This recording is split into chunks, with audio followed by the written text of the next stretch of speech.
سلام بچه، امیدوارم کارتون خوب باشه. به این قسمت از آموزش با نرم افزار داوینچی ریزالو خوش اومدید. قراره که با هم دیگه توی این قسمت از آموزش داوینچی ریزالو بریم سراغ قسمت ماجیک ماسک. خب بچه، من از قبل یه دونه پروژه باز کردم توی برنامه داوینچی ریزالو و اونو ادیتش کردیم برای پست یوتیوبم که اینو قبل از این پست که قرار شه حتما میبینید. خب حالا اینجا ما چجوری میتونیم ماسک ایجاد بکنیم، ماجیک ماسک، یعنی اینکه بک‌گراندمون رو از سوژه جدا کنیم. بچه‌ها من اینجا توی این قسمت توی تایملاینم روی این کلیک میکنم. بعد دقت داشته باشین که حتما اگر میخواین وسط دو تا از لایه‌ها افکت چیزی اضافه کنید، شما این گزینه لینک رو غیر فعالش میکنید، روی لینک میزنید غیر فعال میشه و بعد روی راشتون میگیرید. حالا توی سیستم من که مک هستش، من باید آلتو بگیرم، یه دونه روی براشه بگیرم و کپیش کنم.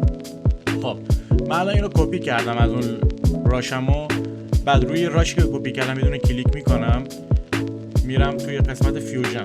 موقعی که من رفتم توی قسمت فیوژن توی سیستم عامل مک اینجوریه که شما باید شیفت و دکمه اسپیس رو بزنید و اینجا هر ابزاری که نیاز دارید رو سرچ بکنید. من اینجا ماجیک ماسک رو نیاز دارم، من اینجا سرچ میکنم ماجیک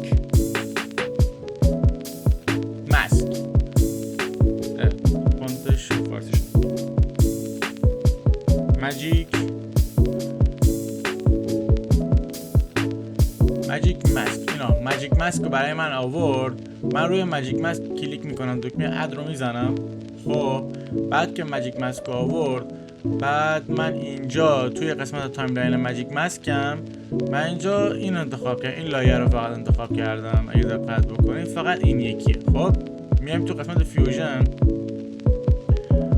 من تو قسمت فیوژن این لایه رو میام توی قسمت ترک. بعد حواستون باشه که اینجا قسمت متش میخواین چجوری باشه، حالت باکس باشه، مولتی باکس باشه، گاسیان باشه، فست گاشیان باشه. تلفظش اشتباه میکنم ببخشید، ولی ترک من بیشتر با ترکینگ کار میکنم. فست روی حالت بهتر نذارینه، چون حالت فستر بذارینش. خب بعد که شما اینجا